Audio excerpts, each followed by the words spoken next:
আসসালামু আলাইকুম রহমতুল্লাহ। প্রিয় ছাত্রছাত্রী, আজকের ক্লাসে সবাইকে শুভেচ্ছা ও অভিনন্দন। আমি মোহাম্মদ আবু সালেহ, প্রভাষক, বান্দরবান ক্যান্টনমেন্ট পাবলিক স্কুল ও কলেজ।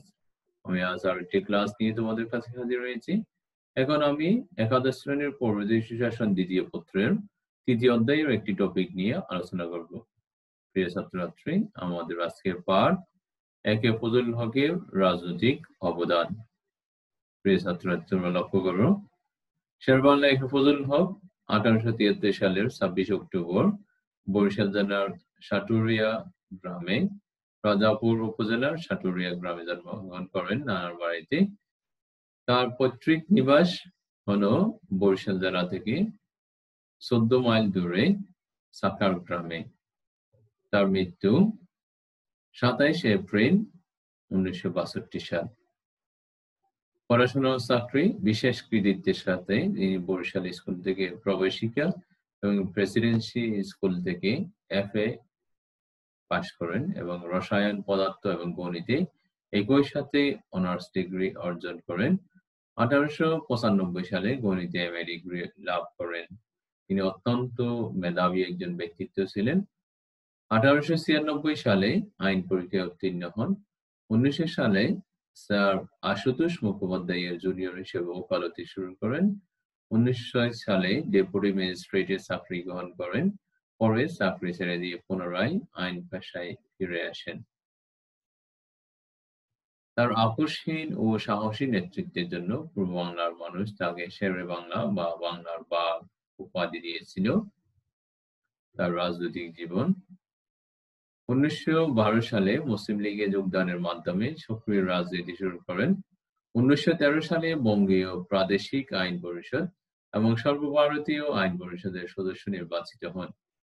1918 সালে একই সাথে নিখিল ভারত মুসলিম লীগের সভাপতি এবং ভারতীয় জাতীয় কংগ্রেসের যুগ্ম সম্পাদক নির্বাচিত হন।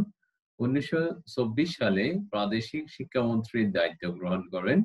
1929 সালে নিখিল বঙ্গ প্রজা সমিতি গঠন করেন, যা 1936 সালে কৃষক প্রজা পার্টি নাম ধারণ করে। 1937 সালে অবিভক্ত বাংলার প্রথম মুখ্যমন্ত্রী হন। 1940 সালে লাহোর প্রস্তাব পেশ করেন। 1954 সালে যুক্তফ্রন্টের অন্যতম নেতা হিসেবে প্রাদেশিক মুখ্যমন্ত্রী হন। প্রিয় ছাত্রছাত্রী, তোমরা লক্ষ্য করো, শেরেবাংলা একে ফজলুল হকের রাজনৈতিক অবদান। শেরেবাংলা একে ফজলুল হক ছিলেন বাংলার রাজনৈতিক ইতিহাসের একজন মেধাবী, ব্যক্তিত্ববান, দূরদৃষ্টি সম্পন্ন জাতীয়তাবাদী নেতা। ব্রিটিশ ভারতের রাজনীতিতে, বিশেষ করে তদানীন্তন অবিভক্ত বাংলার রাজনীতিতে শেরেবাংলা একে ফজলুল হক ছিলেন এক উজ্জ্বল নক্ষত্র। বাঙালির প্রিয় নেতা একে ফজলুল হকের রাজনৈতিক অবদান নিম্নরূপ: 1. জাতীয়তাবাদের অগ্রদূত। একে ফজলুল হককে বাঙালি জাতীয়তাবাদের অগ্রদূত বলা চলে। তিনি বিভিন্ন বক্তৃতা, বিবৃতি ও লেখায় বাংলা সাহিত্যের শাসন ও স্বার্থ রক্ষার দাবি সবসময় প্রাধান্য পেয়েছে। স্বদেশের আলো, বাতাস, মাটি থেকে উৎসারিত এই মহান ব্যক্তিত্বের কাছে মুসলমান, হিন্দু, বৌদ্ধ, খ্রিস্টান কোনো ভেদাভেদ ছিল না। তিনি ছিলেন সাম্প্রদায়িকতার চিন্তা ভাবনার ঊর্ধ্বে। 2. গোলটেবিল বৈঠকে যোগদান। ব্রিটিশ ভারতের রাজনৈতিক ও শাসনতান্ত্রিক সমস্যা সমাধানের লক্ষ্যে 1930 থেকে 32 সালে লন্ডনে 3টি গোলটেবিল বৈঠক অনুষ্ঠিত হয়। শেরেবাংলা একে ফজলুল হক সেসব বৈঠকে অসাম্প্রদায়িক মন নিয়ে আলোচনায় অংশগ্রহণ করেন এবং জোরালো বক্তব্য পেশ করেন। প্রিয় ছাত্রছাত্রী, লক্ষ্য করো, হিন্দু মুসলিম স্বার্থের সমন্বয়। শেরেবাংলা একে ফজলুল হক ছিলেন মানবতাবাদী ও সাম্প্রদায়িক নেতা। 1916 সালে হিন্দু ও মুসলিম স্বার্থের সুসমন্বয়ের জন্য লখনৌ চুক্তি প্রণয়নে শেরেবাংলা একে ফজলুল হক গুরুত্বপূর্ণ ভূমিকা পালন করেন। 1918 সালে একই সাথে নিখিল ভারত মুসলিম লীগের সভাপতি এবং ভারতীয় জাতীয় কংগ্রেসের যুগ্ম সম্পাদক নির্বাচিত হন। 1919 সালে তিনি মেদিনীপুরে অনুষ্ঠিত বঙ্গীয় প্রাদেশিক কংগ্রেসের অধিবেশনে সভাপতিত্ব করেন। এ সময় তিনি হিন্দু মুসলিম সম্প্রীতি বজায় রাখতে আন্তরিক প্রচেষ্টা চালিয়েছিলেন।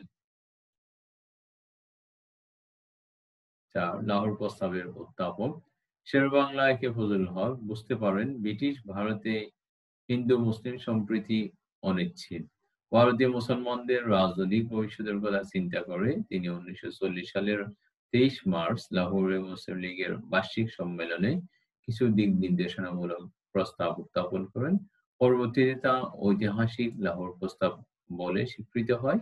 এই প্রস্তাবে উল্লেখ করা হয় যে ভারতের যে সকল অঞ্চলে মুসলমানরা সংখ্যাগরিষ্ঠ, যেমন উত্তর পশ্চিম ও পূর্বাঞ্চলের এলাকাসমূহকে একত্রিত করে একাধিক স্বাধীন রাষ্ট্রে পরিণত করা হবে এবং উক্ত রাষ্ট্রগুলোর অঙ্গরাজ্যসমূহ হবে স্বাধীন ও সার্বভৌম। এই প্রস্তাবের মাধ্যমে মুসলমানদের স্বাধীন ও পৃথক রাষ্ট্রের দাবির ভিত্তি মজবুত হয়। এই দাবি উত্থাপনের পর থেকে মুসলমানদের দৃষ্টি ছিল নিজেদের জন্য স্বতন্ত্র মুসলিম রাষ্ট্র প্রতিষ্ঠা। উল্লেখ্য, এই প্রস্তাব ও দ্বিজাতিত্বের ভিত্তিতে 1947 সালে মুসলিম সংখ্যাগরিষ্ঠ অঞ্চলসমূহ নিয়ে পাকিস্তান রাষ্ট্র গঠিত হয়। তবে প্রস্তাবের যথাযথ বাস্তবায়ন হয়নি।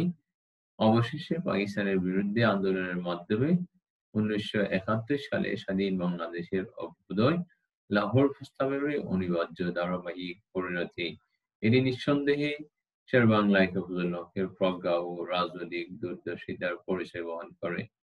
প্রিয় ছাত্রছাত্রী, আমরা লক্ষ্য করব তিনি 1940 সালে সর্বপ্রথম বাঙালির বর্তমান যে আমাদের বাংলাদেশ এই অঞ্চলে একটি স্বাধীন রাষ্ট্র, এখানে একাধিক মুসলিম রাষ্ট্র, মুসলিম সংখ্যাগরিষ্ঠ অঞ্চলে একাধিক মুসলিম রাষ্ট্র গঠনের দাবি উত্থাপন করা হয়।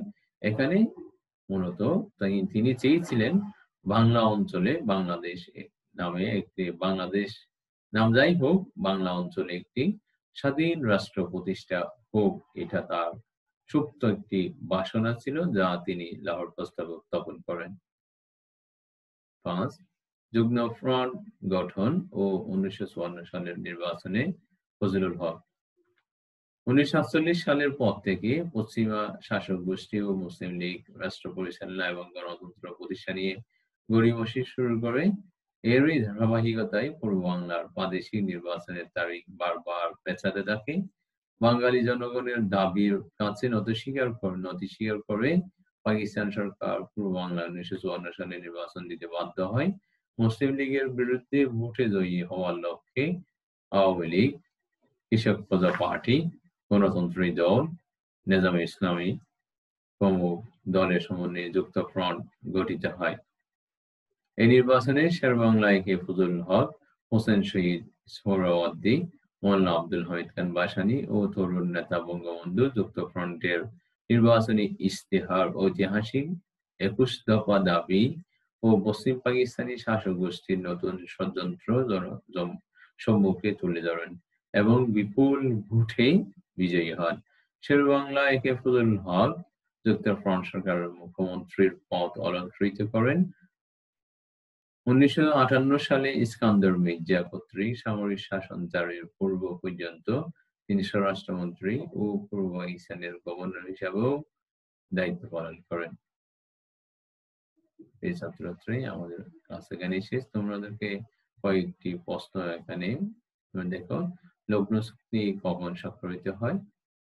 আমরা প্রথমে শেরেবাংলা একে ফজলুল হকের হিন্দু মুসলিম ছাত্রের সমন্বয়, এক্ষেত্রে আমরা লক্ষ্য করেছি তিনি একই সাথে মুসলিম লীগেরও সভাপতি ছিলেন, অন্যদিকে কংগ্রেসেরও যুগ্ম সম্পাদক নির্বাচিত হন। এটা খুবই বিরল একটি দৃষ্টান্ত। যাই হোক, তিনি শেরেবাংলা একে ফজলুল হকের প্রচেষ্টায় লগ্ন চুক্তি স্বাক্ষরিত হয় 1916 সালে। লাহোর প্রস্তাব কে উত্থাপন করেন? লাহোর প্রস্তাব উত্থাপন করেন শেরেবাংলা একে ফজলুল হক। শেরেবাংলা একে ফজলুল হক কোথায় কখন জন্মগ্রহণ করেন? তিনি বরিশাল জেলার সাটুরিয়া গ্রামে, রাজাপুর উপজেলার সাটুরিয়া গ্রামে নানার বাড়িতে জন্মগ্রহণ করেন 26 অক্টোবর 1873 সাল। যুক্তফ্রন্ট কখন গঠিত হয়? যুক্তফ্রন্ট 1953 সালের ডিসেম্বর মাসে যুক্তফ্রন্ট গঠিত হয় মুসলিম লীগের বিরুদ্ধে নির্বাচনে বিজয়ী হওয়ার লক্ষ্যে। কোন কোন দল নিয়ে যুক্ত ফ্রন্ট গঠিত হয়? যুক্ত ফ্রন্ট গঠিত হয় আওয়ামী লীগ, শেরখোলা পার্টি, নেজামে ইসলামী ও গণতন্ত্রী দল নিয়ে। প্রিয় ছাত্রছাত্রী, তোমাদের প্রতি বাড়ির কাজ থাকবে স্বাধীন বাংলাদেশের অভ্যুদয়ে সারা বাংলায় হিফাজুল হকের অবদান বিশ্লেষণ করো। সবাইকে ধন্যবাদ। সুস্থ থাকবে, নিরাপদ থাকবে। আল্লাহ হাফেজ।